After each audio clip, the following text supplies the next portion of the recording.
Donc, mesdames, messieurs, bonjour.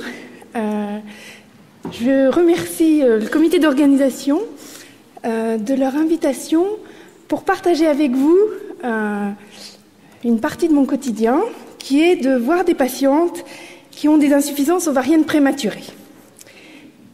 Donc, par définition, l'insuffisance ovarienne prématurée, c'est clinique. C'est une aménorrhée de plus de 6 mois avec des gonadotrophines élevées. Donc élevées, traditionnellement, c'est plus de 40 milliunités internationales par millilitre, mais le chiffre de 20 est de plus en plus accepté. Et de manière arbitraire, c'est avant l'âge de 40 ans. Alors, ce n'est pas très fréquent, c'est 2 à 3% des femmes avant 40 ans, et 1 sur 200 avant l'âge de 35 ans, et 1 sur 1000 avant l'âge de 30 ans.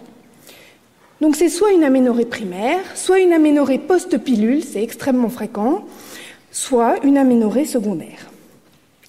Alors quels sont les mécanismes potentiels qui peuvent expliquer cette insuffisance ovarienne prématurée ? Le premier mécanisme potentiel, c'est une anomalie de la mise en place de l'ovaire. Donc il y a un défaut du stock de follicules primordiaux. Le deuxième mécanisme potentiel, c'est un blocage de la maturation folliculaire qui, au lieu de passer à tous les stades, est bloqué et donc il n'y a pas synthèse d'estradiol et folliculogénèse normale. Et enfin, le troisième mécanisme potentiel, c'est une accélération de l'atrésie folliculaire, phénomène physiologique, mais qui peut être accéléré et qui donc vide l'ovaire plus tôt de son pool de follicules. Alors très concrètement, quand on a une patiente, qu'est-ce qu'il faut rechercher et comment la traiter ? Alors qu'est-ce qu'il faut rechercher ? Une chose à laquelle tout le monde pense, c'est est-ce qu'il y a eu une chimiothérapie ou radiothérapie ? Parce que ça, c'est une cause qui devient de plus en plus fréquente, et donc il faut bien avoir à l'idée qu'il y a 110 cas de cancer par million d'enfants par année, que la survie globale à 5 ans, elle est de 75 à 80%, et qu'en 2010, un adulte sur 715 sera un survivant d'un cancer de l'enfance, avec potentiellement une chimiothérapie ou une radiothérapie toxique pour l'ovaire. Deuxième chose à demander, est-ce qu'il y a des cas familiaux d'insuffisance ovarienne ? Et en même temps, est-ce qu'il y a des retards mentaux chez les garçons dans la famille ? Alors vous allez me dire, drôle de question, on parle de l'ovaire, pourquoi parler de retards mentaux ? Eh bien, à cause du syndrome de l'X fragile. Le syndrome de l'X fragile, c'est la première cause de retard mental chez le garçon. Ça atteint 1 sur 4000 hommes, et c'est dû à une anomalie génétique de triplé dans une région du chromosome X qui est située en amont du gène qu'on appelle FMR1, pour Fragile Mental Retardation, donc le syndrome de l'X fragile. Et ces triplés, normalement, on en a moins de 40. Quand on est malade, on en a plus de 200. Et on peut être entre les deux, c'est ce qu'on appelle prémuté, entre 60 et 200 triplés. Donc, la mutation complète, c'est celle des garçons qui ont le syndrome de l'X fragile, plus de 200. Ça donne un gène inactif et donc la maladie. Mais on sait maintenant que les femmes qui sont prémutées ont un risque d'insuffisance ovarienne prématurée. Donc prémutées entre 60 et 200 triplés. Donc 20% des femmes avec une prémutation ont une insuffisance ovarienne, versus 2% dans la population générale. Donc ça multiplie par 10 le risque d'insuffisance ovarienne. À l'inverse, si on prend des cas sporadiques, où il n'y a pas de famille, où il n'y a pas d'autres cas d'insuffisance ovarienne, 3% ont une prémutation, mais s'il y a d'autres cas dans la famille, vous avez, dans 13% des cas, il y a la prémutation. Donc si votre patiente dit qu'il y a d'autres personnes dans la famille, il faut rechercher absolument la prémutation. Donc il n'y a pas de corrélation directe entre la présence de la mutation et l'insuffisance ovarienne. Le risque le plus élevé, c'est entre 80 et 100 triplés. Donc ça, c'est important pour le conseil génétique.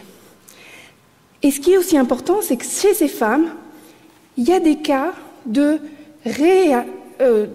fluctuation de la fonction ovarienne qui peut être normale certains mois et altérée le mois suivant. Et dans ce travail fait à Boston par Anne Taylor, de femmes prémutées encore réglées, on voit effectivement chez ces femmes qu'il y a un taux de FSH qui est nettement supérieur à celui de la population contrôle. Donc il y a déjà une altération du fonctionnement ovarien.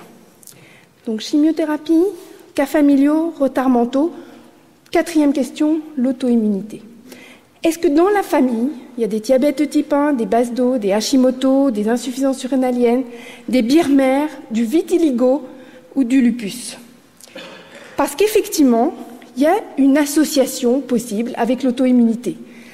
La difficulté en 2008, c'est qu'il n'est pas possible de faire une preuve biologique de l'auto-immunité.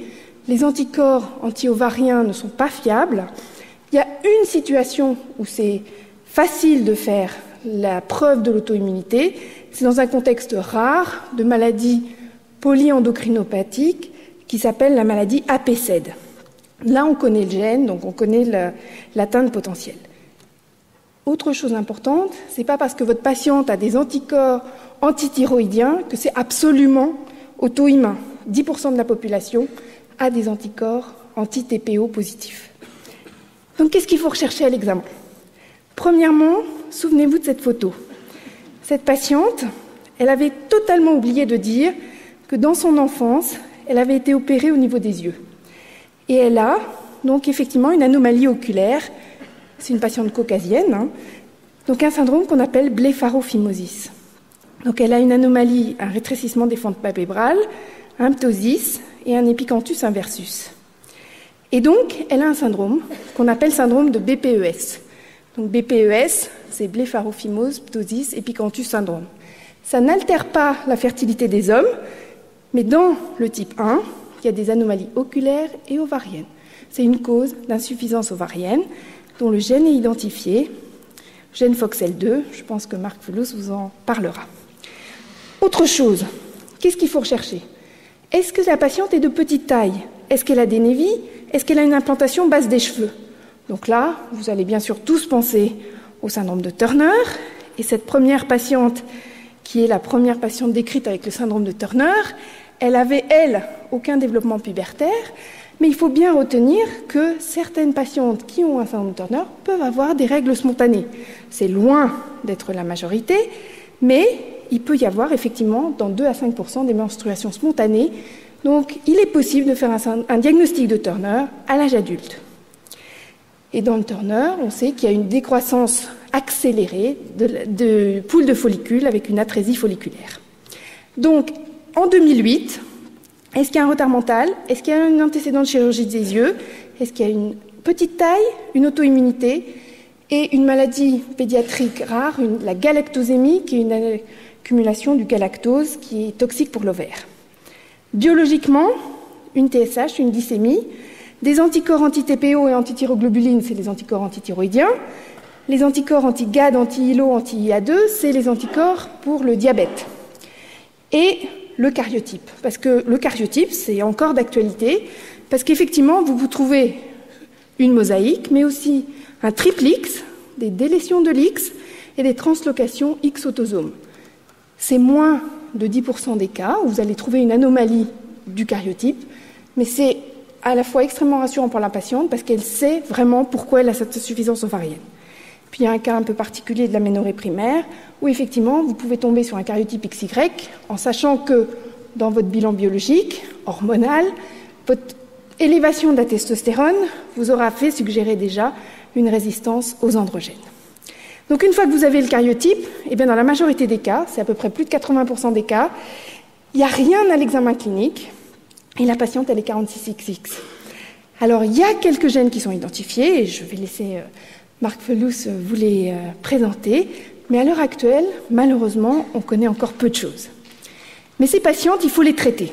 Alors il faut les traiter et j'insiste sur le fait que l'insuffisance ovarienne, ce n'est pas la ménopause précoce.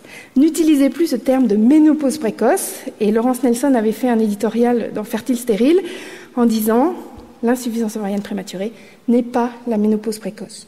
Pourquoi ce n'est pas la ménopause précoce? Mais parce qu'il faut dissocier toutes les notions que peuvent avoir les patientes et les médecins sur les traitements hormonaux de ménopause et le traitement hormonal substitutif. Et deuxième chose, il y a des variations de la fonction ovarienne qui sont très fréquentes. Dans cette étude de Corinne Velt à Boston, elle a pris 56 femmes avec une insuffisance ovarienne et elle les a suivies pendant 12 semaines. Elle a fait des dosages de FSH, d'estradiol, d'inhibine B et d'inhibine A. C'est des patientes qui avaient un diagnostic formel selon la définition que je vous ai donnée au départ et on voit que dans 49% des cas, eh bien, il y a effectivement le taux de FSH qui se normalise ou qui vient en tout cas en dessous de 40 avec un estradiol qui monte. Et si vous faites des échographies aux patientes, vous verrez très fréquemment des follicules, voire des corps jaunes qui peuvent malheureusement mettre en doute le diagnostic d'insuffisance ovarienne que vous avez fait chez ces patientes qui sont faussement rassurées par une image échographique. Alors, le traitement hormonal substitutif, c'est évidemment la base de la prise en charge de ces patientes avec des estrogènes si le test progestatif est négatif. Pourquoi? Eh bien parce que des études épidémiologiques ont bien montré qu'une femme qui a un arrêt des cycles plus tôt que l'âge physiologique est à haut risque cardiovasculaire si elle n'a pas de traitement hormonal. Ça, c'est une étude épidémiologique sur 9 450 femmes ménopausées qui étaient âgées de 35 à 65 ans. Si l'âge de ménopause était avant 44 ans, eh bien, il y avait une augmentation de 18% du risque de mortalité cardiovasculaire comparé au risque de femmes ménopausées après 52 ans. Donc, ces femmes qui ont un arrêt du fonctionnement ovarien prématuré sont à haut risque cardiovasculaire. Et une étude intéressante publiée dans le JCEM avait regardé la fonction endothéliale de femmes qui avaient une insuffisance ovarienne versus des femmes contrôle. Donc, c'était des femmes jeunes, 35 ans en moyenne, qui avaient effectivement un indice de masse corporelle qui était aux alentours de 23-24. Le principe, elles avaient donc un délai depuis l'insuffisance ovarienne en médian de 1 an, donc vous voyez, peu d'insuffisance ovarienne. Et le principe, ça a été de faire un test au niveau de l'artère brachiale pour mesurer le flux de cette artère brachiale. Donc les mesures de base et les mesures après 6 mois de traitement par 17-bêta-estradiol. Et ce qu'on voit par rapport aux femmes contrôle, ici à droite, c'est que 6 mois de traitement, déjà de base, la moyenne était beaucoup plus faible alors qu'elles étaient en insuffisance ovarienne depuis peu de temps, mais le fait de donner des estrogènes, effectivement, améliorait ce flux de l'artère brachiale de manière tout à fait significative. Et donc, il faut bien expliquer aux patientes, et c'est une part extrêmement difficile de ces consultations, que les traitements hormonaux n'ont pas le même impact sur des artères saines par rapport aux artères malades. Et qu'un traitement hormonal donné tôt augmente la vasodilatation, diminue l'inflammation et diminue la progression des lésions d'athérome. Donc, bien insister sur ce traitement. Le deuxième argument pour le traitement, c'est bien sûr la masse osseuse. La masse osseuse, donc dans cette étude publiée il y a quelques années chez 89 patientes par rapport à 218 femmes contrôle, un âge moyen de 32 ans et un délai par rapport à diagnostic de 1 an et demi, 80% des femmes de cette cohorte avaient pris au moins de manière intermittente des estrogènes et malgré cette prise intermittente, eh bien vous voyez que 67% avaient une densité osseuse au moins inférieure à une déviation standard par rapport au groupe contrôle.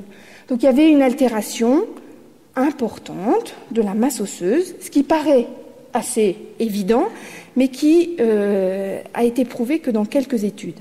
La deuxième, plus récente, 45 femmes avec une insuffisance ovarienne versus 60 contrôles, âge moyen 33 ans, 2 ans par rapport au diagnostic, eh bien la densité du rachis et du fémur, les deux, étaient beaucoup plus faibles dans le groupe insuffisance ovarienne. Donc la masse osseuse, évidemment, a besoin de ces estrogènes. Alors ce qui est un petit peu plus nouveau, c'est de se dire, les estrogènes sont utiles, mais est-ce que d'autres stéroïdes sont utiles aussi dans la masse osseuse? Et donc dans cette étude pilote qui a été rapportée dans le JCEM, c'est l'utilisation des patchs de testostérone chez les femmes qui ont une insuffisance ovarienne. Donc c'était une étude ouverte de 2 mois, très courte, sur très peu de patientes, mais qui a montré qu'on pouvait effectivement obtenir donc des taux de testostérone qui restaient dans des zones un peu supraphysiologiques, mais pas du tout extrêmement supraphysiologique et qui a conduit le NIH à faire une grande étude multicentrique aux États-Unis, donc, pour tester l'impact des androgènes, associés bien sûr aux estrogènes, sur la masse osseuse, mais aussi sur le bien-être et la libido de ces femmes avec une insuffisance ovarienne. Alors je passe rapidement sur la prise en charge psychologique qui est absolument cruciale. Certaines études ont montré que 80% des femmes, 2 heures après le diagnostic, sont dans un état de stress extrêmement important. Et donc dans cette étude sur l'impact émotionnel de ces femmes chez qui on avait donné effectivement le diagnostic, vous voyez que 2 heures après le diagnostic, eh bien, beaucoup forcément étaient extrêmement perturbés par ce diagnostic. Donc pour la fertilité, effectivement, la difficulté de la prise en charge, c'est que ces femmes peuvent avoir une fertilité spontanée en sachant qu'elle reste extrêmement faible, moins de 5% des cas, qu'il faut bien sûr les orienter rapidement vers le don d'ovocytes et pas leur donner de traitement freinateur ou de stimulation ou d'immunosuppresseur. Je parle des femmes qui ont une insuffisance ovarienne prématurée avérée selon la définition que je vous ai donnée précédemment. Donc en conclusion, l'insuffisance ovarienne n'est pas une ménopause précoce. Il faut bien expliquer ça aux patientes, que la WHI, que toutes les études de ménopause n'ont jamais inclus de patientes avant l'âge de 50 ans, que le traitement hormonal, qui est effectivement substitutif, eh bien, il est actuellement recommandé de le donner jusque vers l'âge de 51-52 ans, et que l'avenir reste entier pour les étiologies génétiques. Et je vais passer la parole à Marc Felous, et je voulais remercier tous les gens qui travaillent avec moi sur le thème de l'insuffisance ovarienne. Et pour ceux qui se demandent ce que c'est que ce petit logo en haut à droite, c'est le logo de notre centre de maladies rares, de la transition enfant-adulte, et qui permet de recruter ces patientes avec des insuffisances ovariennes. Je vous remercie de votre attention.